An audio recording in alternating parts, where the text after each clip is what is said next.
नमस्कार, tortoise study centre में आप सभी का स्वागत है। और हम लोग इस लेक्चर में देखेंगे एमसीक्यू और ये सब्जेक्ट होगा फिजिक्स। तो चलिए हम लोग स्टार्ट करेंगे। देखेंगे हम लोग टेस्ट पेपर 13। ठीक है, ये है कार्य का एसआई मात्रक। कार्य का एसआई मात्रक तो ये होगा आपको, देखेंगे हम लोग कार्य का एसआई मात्रक, तो इसका आंसर होगा जूल। जूल। नेक्स्ट क्वेश्चन है, किसी वस्तु का वेग दुगुना करने पर उसकी गतिज ऊर्जा हो जाएगी। किसी वस्तु का वेग दुगुना करने पर उसकी गतिज ऊर्जा हो जाएगी, तो ये हो जाएगी आपको चौगुनी। चौगुनी। नेक्स्ट क्वेश्चन है, पृथ्वी को सतह से ऊपर जाने पर गुरुत्वीय त्वरण का मान। पृथ्वी की सतह से ऊपर जाने पर गुरुत्वीय त्वरण का मान तो ये होगा आप लोग को घट जाएगा, घटता है ना। चलिए अगला क्वेश्चन है, एक मेगावाट बराबर होता है। एक मेगावाट बराबर होता है तो ये बराबर होगा 1000 किलोवाट। 1000 किलोवाट के। नेक्स्ट क्वेश्चन है, कार्य करने की दर कहलाती है। कार्य करने की दर कहलाती है शक्ति। शक्ति। नेक्स्ट क्वेश्चन है, कार्य करने की क्षमता कहलाती है। कार्य करने की जो क्षमता है ये कहलाती है ऊर्जा। ऊर्जा। नेक्स्ट क्वेश्चन है, गुरुत्वीय त्वरण का मान कम होता है। गुरुत्वीय त्वरण का मान कम होता है। गुरुत्वीय त्वरण का मान कम होता है तो ये होगा आपको विषुवत रेखा पर। विषुवत रेखा पर। वैसे ही गलती से लग गया है, ये होगा नहीं, मतलब, है ना। चलिए अगला क्वेश्चन है, जब 8 नंबर क्वेश्चन है, जब कोई वस्तु ऊपर से गिराई जाती है तो उसका भार, है ना, जब कोई वस्तु ऊपर से गिराई जाती है तो उसका भार होगा अपरिवर्तित रहता है। उसका भार अपरिवर्तित रहता है। नेक्स्ट क्वेश्चन है, जूल बराबर होता है। जूल बराबर होता है ये होगा आप लोग को 10⁻7 अर्ग। 10⁻7 अर्ग।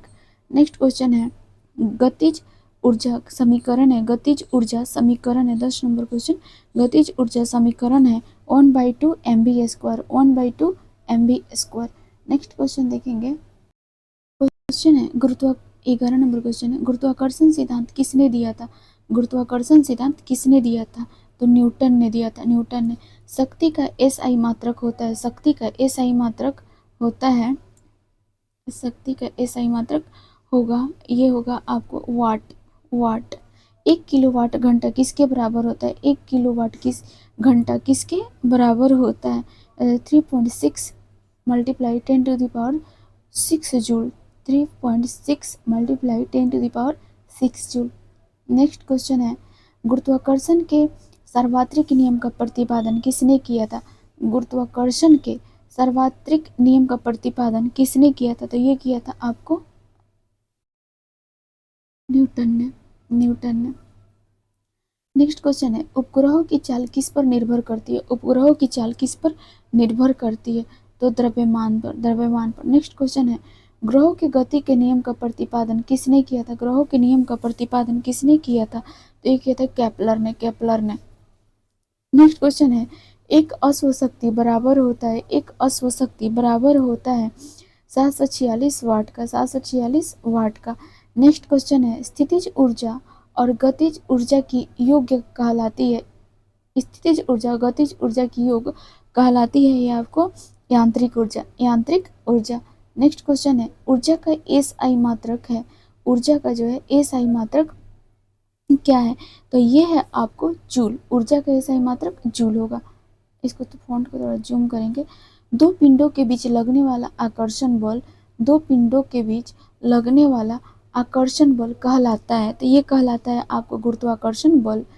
नेक्स्ट क्वेश्चन है, 1 वाट बराबर होता है, 1 वाट बराबर होता है जूल प्रति सेकेंड का। जूल प्रति सेकेंड का। नेक्स्ट है, किसी वस्तु का द्रव्यमान दुगुना करने पर उसकी गतिज ऊर्जा हो जाएगी। किसी वस्तु का द्रव्यमान दुगुना करने पर उसकी गतिज ऊर्जा हो जाएगी दोगुनी। दोगुनी। नेक्स्ट क्वेश्चन है, गुरुत्वीय त्वरण जी का मान होता है। गुरुत्वीय त्वरण जी का मान होता है, तो ये होगा 9.8 मीटर प्रति सेकेंड स्क्वायर। 9.8 मीटर प्रति सेकेंड स्क्वायर। नेक्स्ट क्वेश्चन है, विद्युत ऊर्जा संयंत्रों की क्षमता किसमें प्रदर्शित की जाती है। विद्युत ऊर्जा संयंत्रों की क्षमता किसमें प्रदर्शित की जाती है, तो ये की जाती है आपको मेगावाट में। नेक्स्ट क्वेश्चन है कार्य का सीजीएस मात्रक है, कार्य का सीजीएस मात्रक है तो ये होगा आपको अर्ग। नेक्स्ट क्वेश्चन है, ये 26 नंबर क्वेश्चन है ना। तो ये क्वेश्चन है आपको, तीन तनी हुई स्प्रिंग में होती है, तनी हुई स्प्रिंग में होती है तो ये होंगे स्थितिज ऊर्जा, तनी हुई स्प्रिंग में होगी आपको स्थितिज ऊर्जा। नेक्स्ट क्वेश्चन है 27 है, शून्य में स्वतंत्र रूप से गिरती हुई वस्तुओं का, शून्य में स्वतंत्र रूप से गिरती हुई वस्तुओं का गुरुत्वीय त्वरण होता है तो इसका देखेंगे गुरुत्वीय त्वरण होगा आप लोग का समान होगा। नेक्स्ट क्वेश्चन है, भू स्थिर उपग्रह की ऊंचाई कितनी होती है, भू स्थिर उपग्रह की ऊंचाई कितनी होती है तो ये होती है आपको 36,000 किलोमीटर, 36,000 किलोमीटर। नेक्स्ट क्वेश्चन है, भू स्थिर उपग्रह का परिक्रमण काल होता है, भू स्थिर उपग्रह का परिक्रमण काल होता है ये होगा 24 घंटा, 24 घंटा। नेक्स्ट क्वेश्चन है, कृत्रिम उपग्रह में विद्युत ऊर्जा का स्रोत होती है, विद्युत उपग्रह में कृत्रिम उपग्रह में विद्युत ऊर्जा का स्रोत होती है तो ये होगी सौर सेले। नेक्स्ट क्वेश्चन है, नीचे आते समय यदि लिफ्ट की तार टूट जाए तो लिफ्ट में स्थित पिंड का भार, नीचे आते समय यदि लिफ्ट की तार टूट जाए तो लिफ्ट में स्थित पिंड का भार, तो इस स्थित पिंड का भार होगा शून्य। नेक्स्ट क्वेश्चन है, किसी वस्तु में गति के कारण कार्य करने की क्षमता कहलाती है, किसी वस्तु में गति के कारण कार्य करने की क्षमता कहलाती है गतिज ऊर्जा। नेक्स्ट क्वेश्चन है, चलती हुई रेलगाड़ी में बैठे व्यक्ति में होती है, चलती हुई रेलगाड़ी में बैठे व्यक्ति में होती है तो ये होगी आपको स्थितिज एवं गतिज ऊर्जा, स्थिति एवं गतिज ऊर्जा दोनों। नेक्स्ट क्वेश्चन है, घर्षण बल द्वारा किया गया कार्य होता है, घर्षण बल द्वारा किया गया कार्य होता है ये होगा आपको धनात्मक। नेक्स्ट क्वेश्चन है, जब किसी वस्तु को पृथ्वी तल से कुछ ऊपर उठाया जाता है तो जब किसी वस्तु को पृथ्वी तल से कुछ ऊपर उठाया जाता है तो ये होगा आपको स्थितिज ऊर्जा बढ़ती है, इसमें क्या होगी स्थितिज ऊर्जा बढ़ जाएंगी। नेक्स्ट क्वेश्चन है, अभिकेंद्रीय बल द्वारा किया गया कार्य होता है, अभिकेंद्रीय बल द्वारा किया गया कार्य होता है ये होगा आपको शून्य। नेक्स्ट क्वेश्चन है, बांध बनाकर रोके गए जल की ऊर्जा होती है, बांध बनाकर रोके गए जल की ऊर्जा होती है स्थितिज ऊर्जा। नेक्स्ट क्वेश्चन है, किसी वस्तु पर किया गया कार्य किस पर निर्भर नहीं करता है तो ये निर्भर नहीं करता है आपको वस्तु के प्रारंभिक वेग पर। चलिए अब हम लोग देखेंगे टेस्ट पेपर 14 और ये आप फ्रंट पे जो आपको पोस्टर शो कर रहा होगा उसके अकॉर्डिंग ये होगा आप लोग को 4th नंबर। चलिए स्टार्ट करेंगे और देखेंगे पृथ्वी का पलायन वेग कितना है, पृथ्वी का पलायन वेग कितना है तो ये आपको पृथ्वी का पलायन वेग हो जाएगा 11.2 किलोमीटर प्रति सेकंड, 11.2 किलोमीटर प्रति सेकंड। पृथ्वी का पलायन वेग तो इतना हो जाएगा, ठीक है। वहीं सूर्य का पलायन वेग बोलेंगे तो 42 किलोमीटर प्रति सेकंड, सन का 42 किलोमीटर प्रति सेकंड, ठीक है। वहीं देखेंगे हम लोग पलायन वेग का कक्षीय वेग तो ये √2 गुना होगा। चलिए अगला क्वेश्चन देखेंगे, आपेक्षिक घनत्व किसे मापा जाता है, आपेक्षिक घनत्व किससे मापा जाता है तो ये मापा जाता है आपको हाइड्रोमीटर से।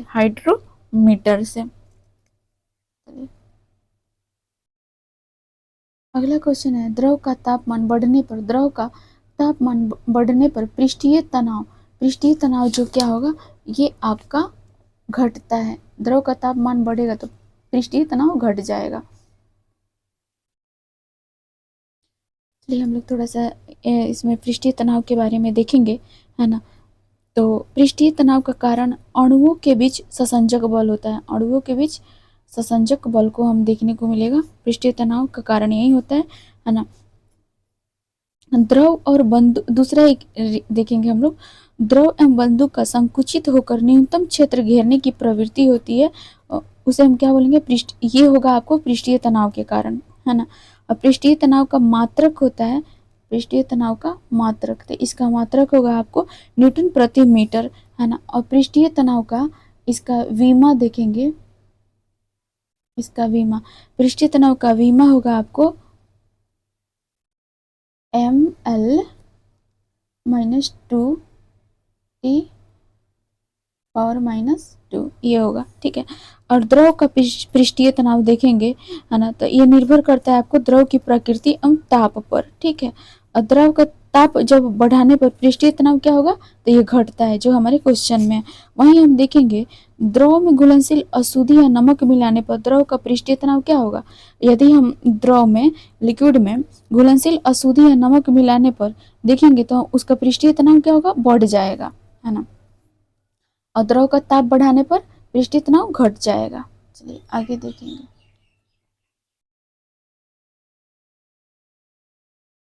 अगला क्वेश्चन है जमने पर पानी का घनत्व, जमने पर पानी का घनत्व, तो ये होगा आपको घटता है। जमने पर पानी का घनत्व क्या हो जाएगा, घट जाएगा। हम लोग थोड़ा यहाँ पे घनत्व के बारे में देखेंगे। तो सबसे पहले घनत्व के बारे में देखेंगे तो किसी पदार्थ के इकाई आयतन में निहित द्रव्यमान क्या कहलाएगा, आप लोग को घनत्व कहलाएगा, है ना। वही देखेंगे हम घनत्व बराबर होता है, घनत्व बराबर क्या होगा, तो ये होगा आप लोग को द्रव, है ना, या आयतन होगा, द्रव या आयतन होगा। वही हम लोग देखेंगे घनत्व का, इसका सिर्फ करके मैं इसको क्लीन करती हूँ।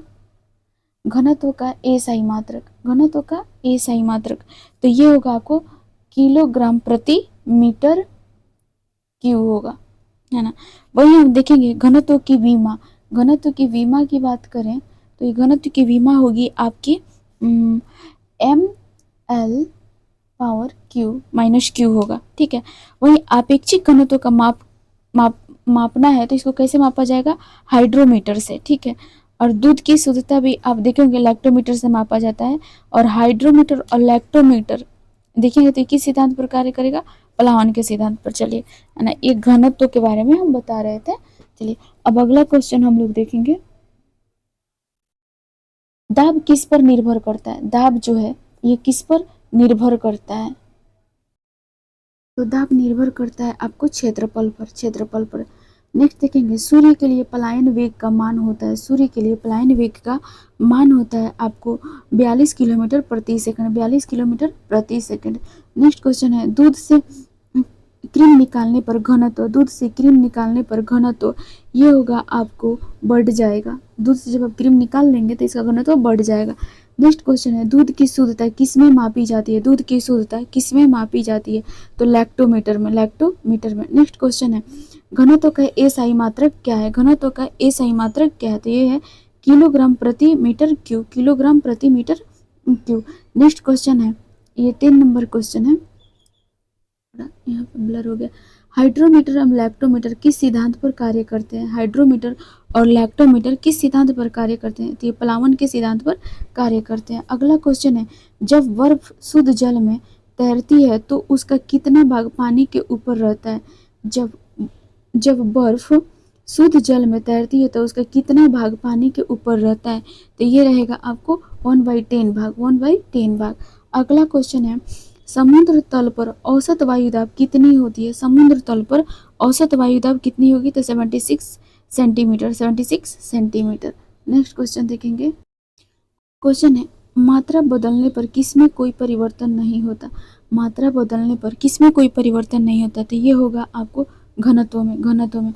नेक्स्ट क्वेश्चन है हीरा का अपवर्तनांक कितना होता है, हीरा का अपवर्तनांक कितना होता है, तो ये होता है आपको 2.417, 2.417। नेक्स्ट क्वेश्चन है बैरोमीटर के पाठ्यांक का अचानक गिरना किसका संकेत है, बैरोमीटर का अचानक गिरना इसका संकेत है, तो ये है आपको आंधी तूफान का, आंधी तूफान का। नेक्स्ट क्वेश्चन है हवा का वाष्प घनत्व कितना होता है, हवा का वाष्प घनत्व कितना होता है, तो ये होगा 14.4, 14.4। नेक्स्ट क्वेश्चन है बादल वायुमंडल में क्यों तैरते हैं, बादल जो होते हैं वायुमंडल में क्यों तैरते हैं, तो ये तैरते हैं आपको कम घनत्व के कारण, इनका घनत्व कम होता है इसलिए ये तैरते हैं। नेक्स्ट क्वेश्चन है अपेक्षिक आर्द्रता किससे मापी जाती है, अपेक्षिक आर्द्रता किससे मापी जाती है, तो ये मापी जाएंगे आपको हाइग्रोमीटर से, हाइग्रोमीटर से। आप मुझे कमेंट्स में बताएंगे बैरोमीटर किस चीज़ के मेजरमेंट में उपयोग किया जाता है। अगला क्वेश्चन है वायुमंडलीय दाब की इकाई है, वायुमंडलीय दाब की इकाई है, तो ये है आपको बार है। नेक्स्ट क्वेश्चन है बैरोमीटर के पाठ्यांक का धीरे धीरे गिरना किसका संकेत देता है, बैरोमीटर के पाठ्यांक का धीरे धीरे गिरना किसका संकेत देता है, ये वर्षा का संकेत देता है।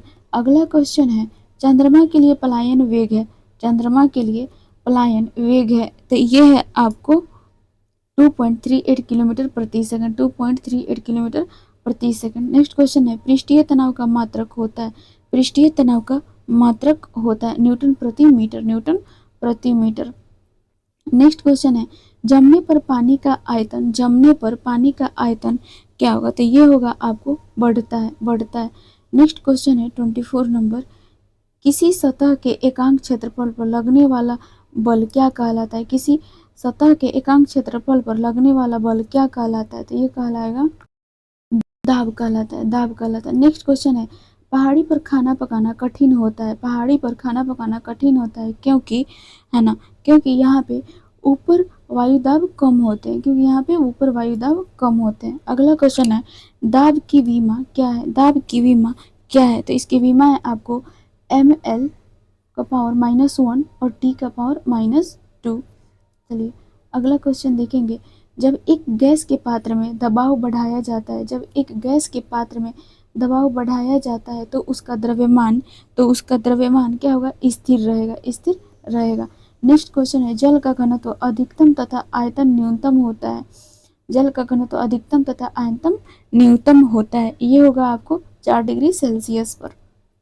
अगला क्वेश्चन है पानी से भरा गिलास में बर्फ का टुकड़ा तैर रहा है, पानी से भरे गिलास में बर्फ का टुकड़ा तैर रहा है, बर्फ के पिघलने पर जल का स्तर, है ना, तो ये होगा आपको समान रहेगा, समान रहेगा। नेक्स्ट क्वेश्चन है बैरोमीटर के पाठ्यांक का धीरे धीरे ऊपर चढ़ना किसका संकेत देता है, बैरोमीटर के पाठ्यांक का धीरे धीरे ऊपर चढ़ना किसका संकेत देता है, तो ये संकेत देता है आपको मौसम साफ रहने का, मौसम साफ रहने का। नेक्स्ट क्वेश्चन है पलायन वेग कक्षीय वेग का होता है, पलायन वेग कक्षीय वेग का होता है, तो ये होगा आपको √2 गुना, √2 गुना, है ना। चलिए अगला क्वेश्चन है एक बार बराबर होता है, एक बार बराबर होता है, तो ये होगा आपको 10⁵ n प्रति मीटर स्क्वायर, n प्रति मीटर स्क्वायर। नेक्स्ट क्वेश्चन है द्रव में अघुलनशील अशुद्धियां या नमक मिलाने पर द्रव का पृष्ठीय तनाव, है ना, द्रव में अघुलनशील अशुद्धि तथा नमक मिलाने पर द्रव का पृष्ठीय तनाव, तो द्रव का पृष्ठीय तनाव यहाँ देखने को मिलेगा बढ़ेगा, हमारा पृष्ठीय तनाव क्या होगा, यहाँ बढ़ जाएगा, है ना। अगला है हीरा का आपेक्षिक घनत्व होता है, हीरा का आपेक्षिक घनत्व होता है, तो ये होगा आपको 3.52, 3.52। अगला है एक तैराक को समुद्री जल में तैरना आसान होता है, एक तैराक को समुद्री जल में तैरना आसान होता है ना, क्योंकि यह समुद्री जल का घनत्व अधिक होता है, क्योंकि यह समुद्री जल का घनत्व अधिक होता है। चलिए ये लेसन हम लोग का समाप्त हुआ। अगला हम लोग देखेंगे